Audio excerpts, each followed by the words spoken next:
Bro, we're going to need you on this side because you in front of the cameras and stuff. Perfect. Feel free to adjust your microphone, Miss Monique, if you need to, okay? Okay, sweetness. I'm rolling Ready? Yep. Morning, everybody. It's DJ Envy, Angela Yee, Charlamagne the God. We are the Breakfast Club. We have a special guest in the building. Absolutely. Miss Monique. Hey, my babies. Good morning. Good morning. Good morning. On the phone line as well. Brother Sydney, good morning. Good morning. Good morning. Y'all. Now, when Monique walked in, I gave her a hug. I wanted her to know it's all love. Yes, he did, my We're love. just here to have a conversation. That's all we're doing. That's all. Now, what's going on today, Miss Monique? Well, baby, first I want to say to Eddie, to your producer, thanks for sharing the platform with us. And a while ago, when I came out with... that wasn't Eddie. That was us. Eddie lucky he here. Okay, well, okay. Let me thank all three of y'all for sharing your platform with me and my husband. Right. But a while ago, I had to come out, and I spoke in reference to Netflix. That we had to I was asking folks to stand with us as we boycott Netflix for gender bias and color bias. Correct. And we were fighting for equality. And then I found out that I had become Donkey of the Day. Yes. By Leonard. And I got to call you by your name, baby, because Leonard. Okay, baby, he's getting real special, Leonard. But we're going to, Leonard. It is Leonard. And then I was called Donkey of the Day, and it really caught me off guard. Because when I met this brother some years ago, and I always go back to it because I met him in an elevator at Turner Station. And I met a young man that was full of humility and respect. And when I got on that elevator, he actually held the door. I remember it like it was yesterday. Yes, ma'am. And I said, "Oh, baby, thank you." And he was just like that. "Yes, ma'am." And "Miss Monique, it's a pleasure to meet you." And we had a very beautiful exchange. And I said to that brother, "Tell your mama that she raised you right." And he said it was my mama and my grandmama. Yes, ma'am. So I felt like this was, and it still is, a beautiful young brother making his way, but full of humility and respect.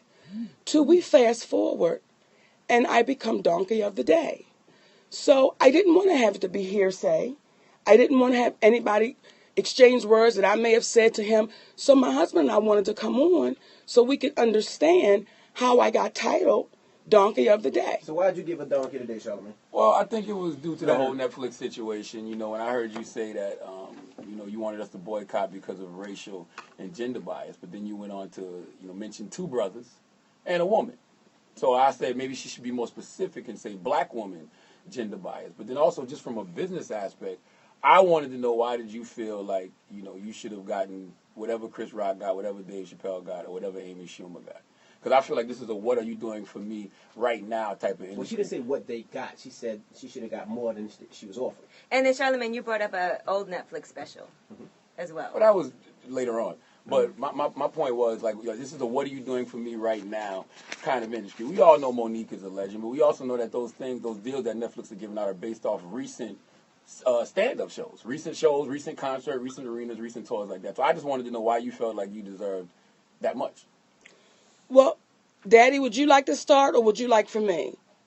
Whichever you prefer. But, if we're going to go back to the conversation that we had with Robbie, it didn't start with the offer where the color bias and the disrespect transpired.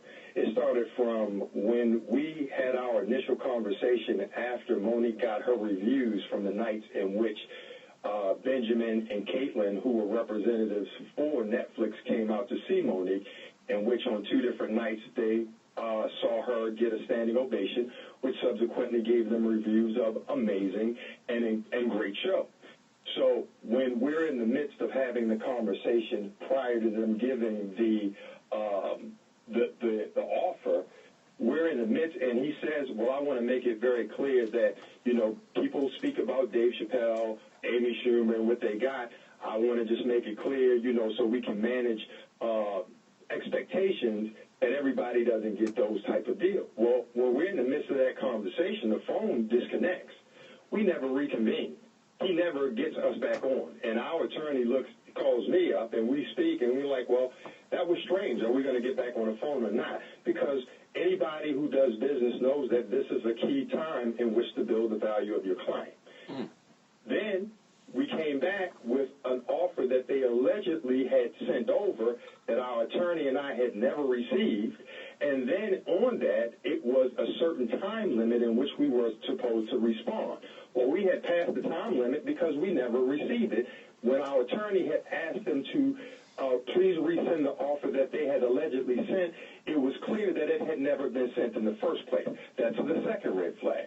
When we get on the phone to discuss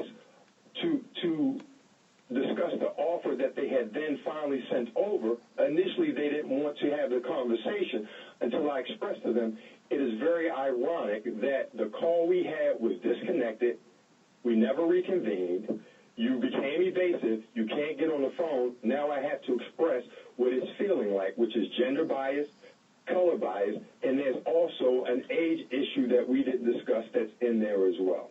So those three things are what led to it, in conjunction with the fact that the very items that he said did not translate for Monique, which were her resume, what she's done in terms of movies, it didn't translate, but he said those were the things that translated for Amy Schumer.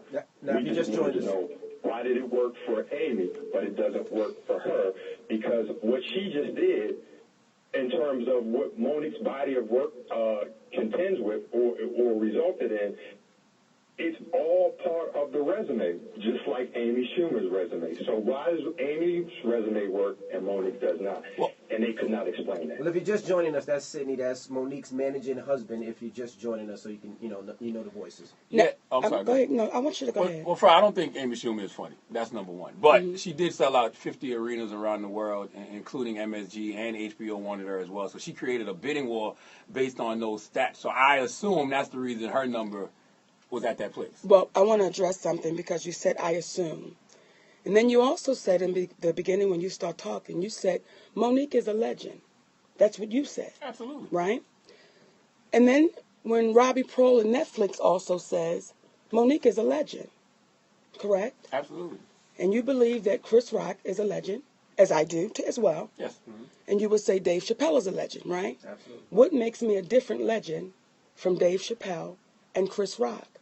Well, when it comes to that Netflix special, it was the fact that Dave Chappelle did 1,500 shows prior to signing his Netflix deal. Chris Rock was on tour with the Total Blackout Tour, selling our shows arenas around the world before they did that. And they also lured him away from HBO.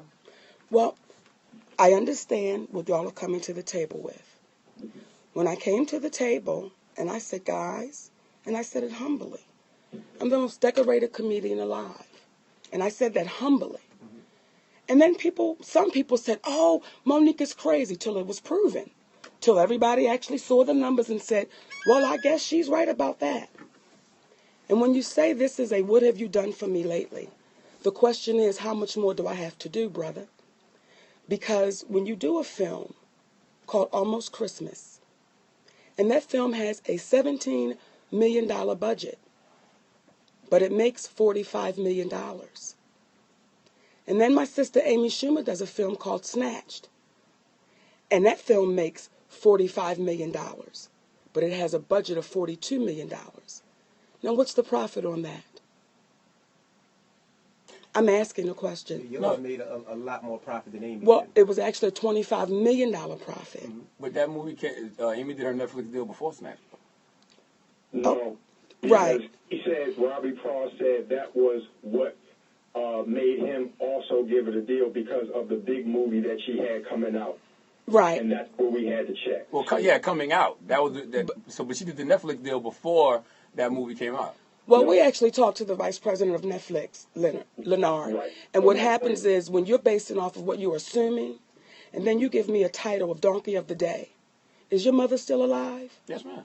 And you're from what city in South Carolina? Moncks Corner, South Carolina. Moncks Corner. And if I was to call your mother or your grandmother, could they tell me stories of inequality that they had to deal with? Absolutely. So would your mother be a donkey? No. Would your grandmother be a donkey? No. I need you to explain how you gave me the title because you're not explaining it. You're going off of what I assume. But because you're on that microphone, and when we open up these microphones, we know just how powerful our voices can be, don't we, Angela? Yes, we do. And we know that what we say can become law. Correct, Lenore? Absolutely. So when we do that, we must then explain it to our community because we know how poisonous it can be when we put things out, but we can't back it up. We just say it. I think that there is I think everything you're saying about racial bias is absolutely correct. Gender bias is absolutely correct. We know that the black woman is unappreciated and undervalued in a lot of different industries. But I think that when it comes to this Netflix situation, it's very specific. I think it's more of an individual thing than it is a collective problem. Like, can you honestly? What we ask you is this: can you say, if it's an individual problem, how come that there are no individuals of color who happen to be female comedians that have had the multiple million-dollar paydays with Netflix? Because what happens with the black community, it's what have you done lately? But when you are a white person in this industry, it's you're only as good as your last project. I thought it was drawing power. I thought it was exactly the amount of people that will And watch the special. do you think this is specific to comedians? Because I do know they've given out multi-million-dollar deals to Ava DuVernay, Shonda Rhimes. So you think it's specific to the comedy industry? Well, I'll let you answer it. What black female comedian got the multi-million-dollar deal? Name her. I know. Well, don't you think it's coming? I'm sure Yeah. Tiffany Haddish will be presented with something if she hasn't already. Well, but we got to speak about the sisters that's done it. Mm-hmm. See, when Wanda Sykes is number 100 on Comedy Central's top comedians ever. Number 70. I'm sorry, Daddy, number 70 on the top 100 ever. But they offer her 250. So what do you say to that, Lenore? Well, I actually asked about that. I spoke to somebody at Netflix, and they offered that deal to Wanda Sykes before this guy that does these stand-up deals even got in the position. They offered this deal to her some years ago. Does it seem strange that you always have an answer when our finish line keeps getting moved? When our finish line keeps getting moved? When our finish line keeps getting moved. When I say, name me one black female comedian that's got the $1 million payday, I'm waiting to hear the answer. Right. So you think it's specific to comedians? Because I don't know on Netflix any. But I can't say for sure. In history, name her. Well, I would ask what black female comedian has sold out 50 arenas around the world. Well, what I would tell MSG? you is there's 4 beautiful black female comedians that we just got a Legends Award. Her name is Samore. Her name is Adele. Her name is Miss Laura. Her name is Monique. And when the Queens of Comedy was on tour, see, we made history. And I don't know if you've done your homework, because we were the only female group, black, white, Latin, Asian, to sell out consecutively around this country. Mm-hmm. But you'll disregard that because you'll say, well, what did you do yesterday? So you can't take it away. But if I'm doing business and I'm basing it off doing a deal with somebody who did this last year as opposed to doing it 15 years ago or 20 years ago, whenever it was, wouldn't it make more sense to do it with the person who did it just a couple years ago? If you're doing business and you say, what's Monique's resume? Now, you're the businessman, and you're looking at that resume, and everything on that resume says number 1. Everything on that resume says sell out. Now, all of a sudden, is it going to change, businessman? Yeah. If I had to sign Kobe Bryant today, I'm not going to give Kobe Bryant a $100 million contract. Well, you're right. And his resume is amazing. The difference between Kobe Bryant today and Monique today is when you're 36 in the game of basketball, you done lost your step. Come on. When you are 50 years old in the game of comedy, you're seasoned. And if they had to come to Netflix, to your point, because you make a very good point, and Monique had stumbled like a 40-year-old or a 38-year-old Kobe Bryant who's got a ruptured Achilles heel that you got to bounce back from, then it would make sense. But if he dropped 50 and still was dropping buckets, what would you say? Because they watched 2 standing ovations in 2 sold-out clubs. You're absolutely right, Brother City. But let me ask you this. Why not put together a theater or arena tour and sell that out and then come back to the table? I'll take a special yourself. It doesn't have to go there. See, my whole thing is that's something else. We're talking about the money offer. And my whole thing is, as a businessman, being a legend and all that doesn't necessarily matter. It's who the people want to see. You could be a legend and people love you, but if you can't attract the people to come to the place to see you or to come to Netflix to watch you, it doesn't mean anything. Y'all talking about selling out clubs versus selling out arenas. Here would be the question. You know what I mean? Here would be the question. Almost Christmas. Would you say that was a hit movie? Definitely a hit movie. Would you say Bessie was a hit? Yes. Would you say Precious. Precious was a hit. Absolutely. So the question is, so Monique, you didn't do nothing in 2017 that was on TV that we could see. So that means you're irrelevant? I don't think anything is So relevant now. what happens is, if you see these number ones, and here's where, when someone said to me, Monique, does it become disheartening when it's your folks? It's understandable. I don't take offense. It's understandable, and I explain why. When I have to sit here and not defend, but explain to people that look like me, well, when did I become irrelevant? If there was a movie out called Almost Christmas, what, in 2016? This is 2018. So now all of a sudden, oh, we don't know if people are going to show up and show out. Now, when I did a show called The Bernie and Sid Show, I'm sure you know those brothers, two white brothers. And when I walked in there, Leonard, I walked in with a preconceived notion that I was going to have to defend myself. Correct. Because one is a strong Trump supporter and the other is a Democrat. But I'm thinking I'm going to have to walk in and defend myself with these white brothers. After 5 minutes of us talking, they shut their show down. And they said, Monique, we're going to call this what this is. This is nothing but racism. And we can't sit back and allow it and watch it happen. So, no, we're going to tell our listeners to boycott Netflix until they get it right. Because you are a legend. And we have to honor and respect you. Now, those are my white brothers. Then when I was in San Jose with some of my Latin brothers, they did the same thing. They shut their show down. Because they said, we got to call it for what it is. See, Monique, we've grown up watching you. We've grown up and you've made us feel better. We've grown up and our children are now watching you. Then I come to my folks. And I have to be donkey of the day, which you still haven't explained, Leonard, and you're going to have to. Because when you make those type of statements about your sister to our community, what you're saying to the community is, as black women, you're devalued. And if you stand up and you make a stand and you say, we need equality, and we have to say what's right and what's fair. And then a brother that looks like me from South Carolina says, you're the donkey of the day. You have to explain that to our community. I've explained it. I said that I think that you're using racial and gender bias, which are actual real issues. The struggle that the black woman is going through in many industries is a real issue, but you're using it to focus on something that you're dealing with individually. Leonard, did you just see Viola Davis come out and say pay her equally? Did you just hear that? Absolutely. So when you have us saying the same thing, we're saying pay us equally. You're saying, oh, Monique, this is an isolated situation. Well, then what that says is you don't know the history of this business that you're in. And you sit behind this microphone and you try to be the guru of black culture.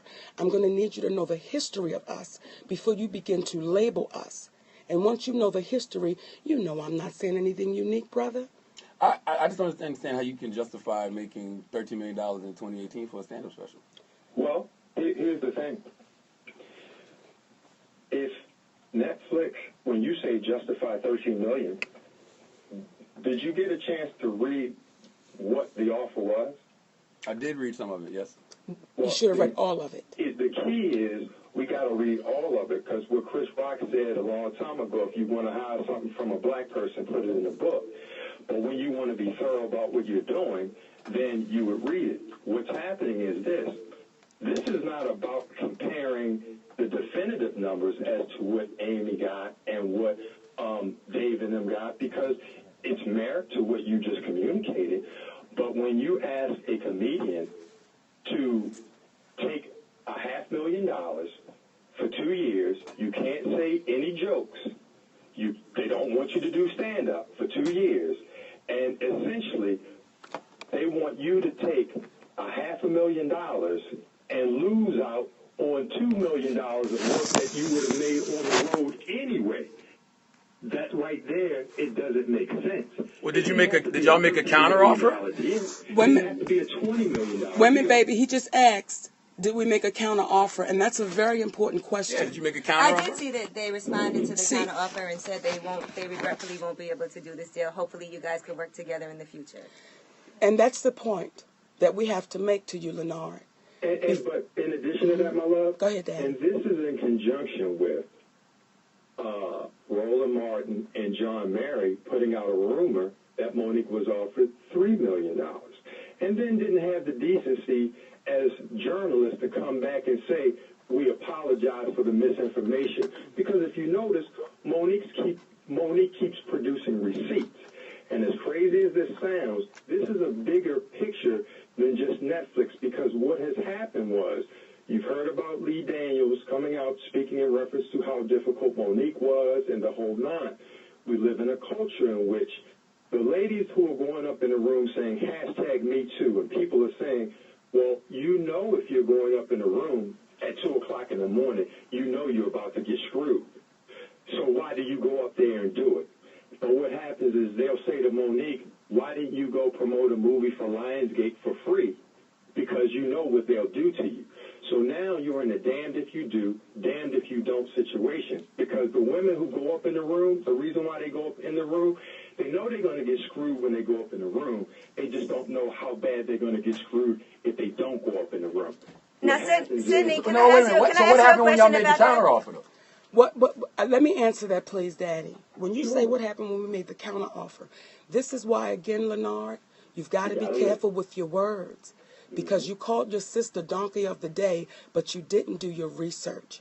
And you pulled that poison out into our community without fully doing your research. And now as we sit here, you have to almost backtrack your words. I'm not because, backtracking well, when anything. you ask a question, did you counteroffer? We put all of it out there. We put the information out there. So you were so ready to do good radio that you didn't do your homework. And when you have a conversation, you know a brother named Gerald Kelly? Absolutely. Would you consider him your friend? Absolutely. See, I was on the road with Gerald Kelly 2 weeks ago. Yeah, he called me. And he That's why you said, did. Monique, I talked to Charlamagne. And he said, man, you know I love Monique. I wasn't doing nothing but making radio. I didn't say that. Well, I definitely then didn't tell him that. you have I to did have say a I love Monique, conversation though. with Yeah. Gerald Kelly. Because, when you say, did you counteroffer? See, we did. And they said there was no negotiations. You take it or leave it. But had you done your... We didn't actually counteroffer. What they said in the midst of our conversation, you giving us something to chew on, we're going to come back and reflect on it. And we said, and I said to them, trying to give them out, are you sure? Because here's the thing. We don't want to waste your time if it's not real. However, if it's real and we can get something done, of course, we would love to do business with you. So y'all really didn't make a counteroffer? No, Because you know what we're saying. They said it was Okay. non-negotiable. So- okay. Can I... They were going to go back to reflect on what we had discussed, and when they came back, they said that we, based upon our discussion, we decided not to make a counter offer in reference to what it is that you're speaking in reference to. Hopefully we can do business in the future and so forth, because what they were trying to emphasize to us, that $500,000 was a strong enough number, and other people that they considered equal to Monique, which they did not name, they said they've taken that number. Now, just like in this situation right here that we're dealing with, if you notice, you're having a conversation with Monique. Why is it that Netflix won't have a conversation with people? Because Why? they can bank on people like Charlamagne. They can bank on our brothers and sisters like Charlamagne that will say, we'll fight them for you. I'm not fighting. You don't have to fight. I'm still trying to get you and Brother Sidney to justify why you think you deserve $13 million. Was there a bidding war between platforms? Well, when you say I want to know something. when you say justify, I'm gonna put my resume on the table. That's all I'm gonna have to do is I'm gonna put it on the table. When you say justify it, I'm gonna lay it out on the table for you to look at it. So I don't have to justify it. You can see it. Do you do the numbers and ticket sales that Chris Rock does, that Dave Chappelle does, that Amy Schumer does? If given the opportunities, why don't you answer the question? See, if given those opportunities, you're answering the question for yourself. We're not given the same opportunities, brother. But if you do your homework, you already know that. Why can't you and Sidney go out and book arena tours? Or y'all Do they go out and book? Do they go out and book their tours, or do promoters book them? See, what we're going to do right now is, and what I'm not going to do with you, now you want to play a tit for tat, and what you're saying is a black woman's resume don't matter. I'm not saying that. You You're saying have to be that. saying You keep trying to weaponize things like black woman and racism why would they and offer gender bias. Wanda Sykes $250,000, and she's considered one of the best? Well, that was years ago, and they said they would never do that now. Okay. I literally heard this like a few weeks ago. You guys, can I interject for a second? I would love to just ask a Whatever question it and was. circle back to something Sydney said earlier that you Please. guys discussed, please. So you did talk about the situation with Lee Daniels. Yes. And you talked about people saying that, now we've read some things also because you're here in our Yes. presence. I would love for you to speak on this. So there are people that say that you didn't treat people well. Yes. And that they've had issues working with you and that you're difficult. Yes. So let's address some of that because Roland Martin brought it up when you guys spoke on Twitter. Yes. And he talked about the Ebony magazine cover shoot that you did with Chris Rock and Steve Harvey. Yes. And he said that it was a nightmare because of you. What happened at that shoot? Well, what happened at that shoot was a check was thrown at one of our assistants. And you don't throw anything at anyone. And I had a problem with that. See, they won't fill you in on all that happened. So you had to let that person know that's not how you do business, and that's unacceptable. So I have no problem speaking on it. When they said I mistreated people on Almost Christmas, well, we have 20 interviews because we knew that they would say something like that. With the people that worked in the background professionals, the lighting guys, the camera guys, where they all said our experience with Monique was stellar. What happens is you hear the bullies speak out, but then the bullies run. Because when those videos did come out, did Roland Martin come back? When the videos did come out, just with the 3 little videos, you heard nothing else, did you? Well, I think, okay, let's backtrack a little bit because with Will Packer. Yes. Okay, so Will Packer and Roland Martin and, you know, a lot of people have spoken out that have dealt with you personally and Yes. said these things. But I haven't really heard anybody say anything negative about Will Packer, about working with Lee Daniels. And I haven't heard them say anything negative about some of the people that they've worked with. So why is it I can answer that. And that's a great question. You know the guy Harvey Weinstein? Mm-hmm. And he was able to do that for how many years? Decades. And why do you think that was? Well, they were working with a lot of people who felt like their career would be in jeopardy if So, they spoke out. Do you think this is a unique situation? Do you think that people are fearful to speak out when they're mistreated? There's a difference between mistreatment and sexual assault, Monique. Like, Do come you on, we can't put out false equivalencies about people. I understand what you're trying to say, but there's a difference between mistreatment and sexual Let me assault. say this to you. Like, it's levels to mistreatment. Yeah. You're absolutely right. Yes. Mistreatment is mistreatment. Yeah, but I don't like you can't paint Will in the same just with the same Well, brush as Harvey Weinstein. Because Wait a minute. really Oh, I'm sorry, Daddy. odds here. It's just based upon the information that you have, you feel comfortable with it because this is the world we live in. If you keep hearing it, it seems as if it's true.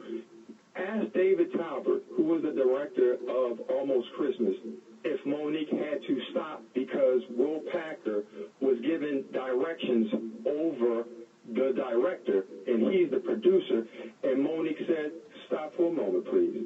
What we're not going to do is disrespect this black director, because if he was a white director, you as the producer would not give direction over him. And had a conversation with Will, and to his credit at that moment, he seemed to have got it and was embarrassed by what it was that he had done. Now, to show you how fairly that Monique plays, there was a gentleman who happened to be Caucasian on the set that was talking to Monique about the whole production and was referring to David Talbert and Will Packer as boys. Well, she took exception to that, had a conversation with the gentleman and said, that's not what we talk about in 2016. We're not going to talk like that. And the gentleman, to his credit, apologized, but she brought everyone in, Will and Dave, to have that discussion. Now, the gentleman apologized profusely. Monique accepted it. Will Packer let him go. And the reason she had some difficulty with one of the individuals who were the, what was she, AP, or first AP or something like that? She had walked into Monique's trailer while she was undressed without knocking. And I don't know if you know, but there was a letter that Steve Harvey had written a while ago in reference to how people just walk into his room. What happens is she's the type of person that doesn't allow people to get disrespected, and she's not going to have an issue with the people that are the hourly wage folks. It's typically the people who are the powerful ones. She's not having no beef with nobody. She appreciates the whole process. Ask Lee Daniels. You can't accuse somebody of being difficult who says to Lee Daniels, how are they going to let this woman, Gary Ray Sidibe, come out to the film festival in Sundance, but they don't have anybody to help her out with makeup, and she gives them her people. She tells Lee, fly, how are you going to fly her out to Cannes and coach, guys? She's fighting for people's rights. There were people that were getting their fingers pointed in their face that happened to be black women by white men on the set of Precious, and she said, I can't allow that to happen, guys. So what happens is you are forgetting that this is a country that had slavery for hundreds of years, and when do we start realizing that we are so conditioned to normalize bad treatment when white men are able to say, hey, guys, she's right? How does the black community not see it? Listen, we know all of these issues. I agree with you on all of that. I want to know about this, though. Have you received other offers from other streaming services? Or other places, period? Let me say this. Because doesn't that help with negotiations when you can because create of that a black war? ball being put over my head, because of that label being put over my head, and how difficult and demanding I am, and how difficult my husband is, the offers that come in from Netflix, they can come in low like that because they know you've been blackballed. You know what the word is about you. So we assume that you're suffering, and we can offer you whatever we want to offer you. So the offers have come in even lower than that. You had a Netflix special beforehand, though, right? Well, I didn't have a Netflix special. What happened was... They took the one and put it on there. Exactly. I didn't make any deal with Netflix. Well, so those shows just happened to be on there, and they've been on there for a long time. So someone would say, if this woman's not bringing in any views, why would we hold on to the content? They've been on there for a minute. So as are they getting the views? Well, I'm assuming so. We don't get a report on that. But as I sit here again, and I sit between my sister, who I know you deal with inequality, Angela. I know it. You in the same business I'm in. But you'll look at me and you'll say, well, I need you to explain to me. They said you was a problem here and a problem there. We all know when you don't allow bullies to take place and when you don't allow yourself to get bullied, don't you get labeled? Yes. But can I just, for full disclosure, please, there are definitely people that I know that have worked with you on the Ebony shoot. Yes. And I've heard things, well, they've told me personally, people that were in the room. Say their names. And if not, like I told Lenore before, keep it on the playground. Well, okay, so I saw on Alfred Edmond Jr., who's the editor-in-chief of Black Enterprise magazine. Yes. I saw that Amy Dubois Burnett, who was the editor-in-chief of Ebony at the time of that shoot, who was very excited to have you on the shoot, she left a comment because he posted something about you and the numbers and about your worth and how you are the most decorated comedian and black women comedian. And she commented it was a nightmare working with her, and I would never want to go through something like that again. I saw that comment is still on his page now. I would love to sit down and talk with that sister face to face so she can tell me about the nightmare, because what they won't do is they won't fill it in. See, they won't fill in we were being arrogant, and we wanted to treat that woman as if we were doing her a favor by putting her on the cover. As my husband told me years ago, we don't disrespect anyone, but we over-respect no one. And I want you to look at me. I'm a big, fat black woman. You're not fat. Stop it. Real talk. What big, fat black woman has to stands up and says, this is not fair? Because what the feeling is with some of our sisters and brothers, Monique, you should be grateful you just got invited to the party because of the way you look. So for anyone that says they ever had a problem with me, bring them to the table. Bring them to the table and let's have a conversation. But what you'll find is, we'll speak about this woman when she can't see us. We'll make comments. But we're the type of people that say, let's have a conversation. And when you find out that they're wrong, will you then speak up loudly for me as you speak up for them? I absolutely would. But Sister Monique and Brother Stignon, ask you a question. I have no problem with that. Forget all the attitudes and all that, because I never brought that into the picture of how people feel about you or whatever. Let's just talk numbers. If you put your numbers up against the Amy Schumers, the Chris Rocks, the Dave Chappelle's, and I'm talking about selling out arenas all over the world, how can you justify getting a huge payday like that? Again, y'all aren't doing that type of stuff. Y'all aren't selling out arenas. Y'all not. It's simple to me. when you say you're not selling out arenas, if they approached us and say you're not selling out arenas, and they were using your metrics that you just said, then we would say the number, it definitively doesn't have to be 20 if that's your metrics. But when you're saying that you're going to offer her 126 of what Amy Schumer got, and you're referring to Monique as a legend, and you're seeing her performance, and you see the people standing up for her at the end of the show, have you read the reviews to the Netflix special for Amy Schumer? I don't think Amy's funny. You don't got to. Amy got me blocked on Twitter because I don't think she's funny. You don't got to sell me on that. This is the Pod Daddy, and we got to wrap up the show. But Amy did sell out 50 arenas around the world, including MSG a few times. She had an HBO special that did great, and this was all in 2016. Here's what Brother Leonard is saying. Let your numbers fall. Let this year another show comes and they become number one and not the Breakfast Club. And then let a host come in here that's been doing it for maybe 5 years less than you. And then they get paid 26 times more than you. Then you come back and have a conversation with us.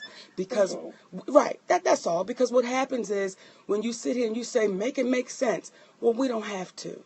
Because again, no, you do have to make it make sense, especially if you're calling on people to boycott Netflix. We've made it make sense bias. Because we're saying, here's the resumes, guys. Here it is right here. In conjunction with that, the only thing we're saying is, if hypothetically speaking it wasn't 13 million, Charlamagne, what we're saying is, how come there's not, they're saying to the community that it's not one black woman that is a veteran comedian out there today that is worth a 7-figure number. But once again, Brother Sidney, I will ask. The same agency as the same agent as Dave Chappelle, Amy Schumer, and Chris Rock. And I will ask you, Brother Sidney, I will say to you, what beautiful black woman is doing the things that they're doing? Like Dave Chappelle did 1,500. Dave Chappelle did 1,500 shows before he did his Netflix Daddy, deal but you know what? Here's arenas. the thing. He was selling out Radio City. He's making a great point. Mm-hmm. This is what I'm saying to you, though, Charlamagne. In the league that we're in, I mean, in the NBA, how many LeBron Jameses are there? One. Right. How many Steph Currys are there? One. And they all get paid accordingly. Right. So what happens is, how many players are in the league that are still getting multiple $million-dollar deals, but not LeBron money? So what would have been a respectable number for Miss Monique? That's what I want to know. Here's the thing, though, brother. I'm not serious. You gotta answer it. Let me give you a respectable number for Monique. Shame on him. Something that would supersede what she would have made in 2 years, and at the very least, what she would have made 2 years to be able to take the 2 years off that they're contractually asking her to do to not be able to tell jokes. You would not take a deal because they're going to give you a lump sum of cash that's going to castrate you out of 3/4 of your income. Do you understand what I'm saying? So if the deal didn't include the 2 years and didn't have that you couldn't tell jokes. If I would have taken a deal for $500,000, Angela, what position would that have put the babies that's coming after me? No, the deal is foul. The deal is absolutely positively foul. Nobody says the deal is right, but, you know, and Sidney, you're a businessman. Monique, you're a businesswoman, right? The deal is foul. I mean, let's be clear. And that's why you counter offer. Or you go somewhere else. They're hearing and based on what they know Monique's reputation as far as what people are rumored to say. Right? I don't even know if that matters. Yeah, it does matter. They know it definitely that pays other networks are not necessarily giving her the money and giving her less. They know what it is. So why would I give, as a business person, her an obscene number when I know she can't get it anywhere else? It's foul, but it's business. But you know what? Happens is, And it's that kind of bullying business. You're right. So I'm sorry, Daddy. If you're saying you're right, see, that's what we're trying to get to. If you're saying, Monique, it is foul, and you are right. So if we know it's right and we know it's foul, then what do? We do it on our own. That's just like talking to Steve Harvey. And Brother Steve Harvey says, Mo, I know you're right. And I know you're not lying. But could you have done it another way? No, well, what's the suggestion? What's the other way? I don't want you to do it any other way. We do do it on our own, but we still got to speak up. See, we still have to speak up. Like you say, Angela, well, just go somewhere else. Do you know how long we've been going somewhere else? But here's the thing, and we have to. We have Yes. to, and that's not an issue. But what we're saying is this. Just so people are aware, this is what they're doing over here, and we want it to be known, because as Wanda Sykes so kindly said, she essentially suffered in silence. She was hurt by it, but she went somewhere else. And the offer that they gave her was less than half. And it doesn't matter about that was way before they got what they got, because she was even hotter then. She came up under the wing of Chris Rock. Her audience and Chris Rock are very, very similar. She's very unique in the industry in that she caters to a white audience. Now, over time, Monique has a multitude of people in her crowd. However, we know the people that focus are people of color in terms of her crowd from a standpoint of the comedy world. When you have a Gary Owens who comes out and says, well, I go to Netflix every year, and they tell me no flat out, because they can't get a white boy who has a black audience. What he subliminally just communicated is that they don't have respect for my audience, so they don't have respect for me. That's why they don't give me a deal. Do you not understand that? I think the problem started with you coming out comparing yourself to Chris Rock, Dave Chappelle, And why and Amy Schumer. Well, here's the I thing. think because there's no way that you can justify getting that amount of money that they got. Now, should you have gotten more than 500,000? Yes, and I've said that from day one. Well, here's what I'll That's say, what we're brother. saying, though. Well, no, that's not what And y'all was you saying. know- What y'all was saying was y'all should have got the same amount You know that what? Chris Rock, Chappelle, and Amy Let Schumer got. me answer what that. we said. Let me answer that, Daddy. What I said was, if I'm considered a legend like my brothers, then why wouldn't I get what legends get? Because of That more is exactly what I said. Because their resume recently is Okay. better. You can just So prove it on we're, paper. We're gonna listen, Leonard. We're gonna let you hold on to that. Monique has to go too. But what I will say to you is, and to all the black women and women of color that is listening, when you hear this brother's voice come over the air, and I'm unapologetic about what I'm getting ready to say, he does not have a value on black women and women of color. How can you say? I'm Why gonna do you tell- say that? But you I'm say gonna 10 t- years ago, I'm I gonna hugged tell you, you- I held the door for I'm you. going to tell you Don't why. you think that's contradictory? I'm going to tell you why I said it, because what happens is when you leave a place called Monk's Corner. Monk's Corner, Yeah. South Carolina, and you come to a big city named New York, and then you change your name to Charlamagne I the was Charlamagne God. in Monk's Corner, Miss Monique. Well, when you were there, you become Charlamagne the God.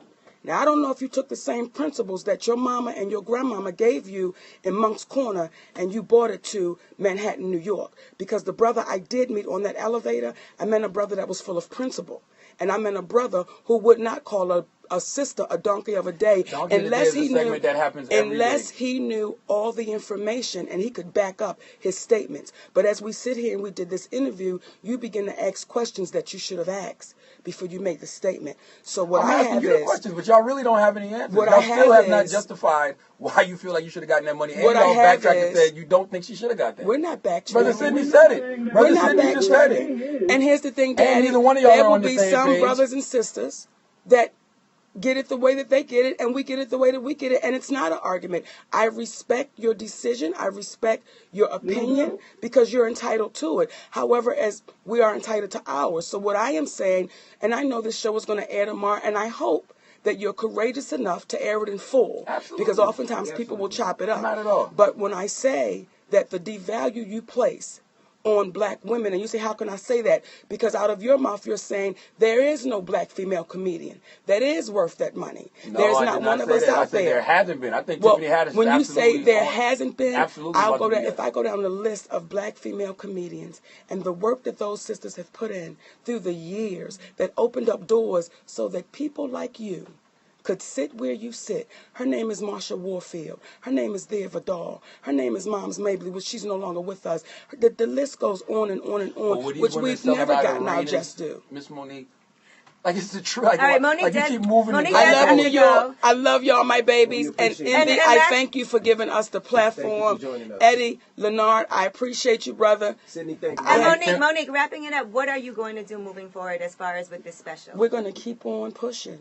See, the special's going to happen, baby. Right. So that's going to happen. Okay. And we're going to let y'all see it. But what we're going to do with this situation right now called the fight for inequality, we're going to keep standing. And we're going to hope that sisters like you would stand with us to say, when it's inequality, we must speak up and we must speak loudly because your daughters are coming and your grandbabies are coming. I'd like to end on this. What y'all may want to do is have a legend come on there that we all saw on the Dave Chappelle show by the name of Paul Monique. And it's kind of the equivalent of when they were saying they had asked Isaiah Thomas who was the best point guard in the league. And he said it was Kyrie Irving. I have a tendency to believe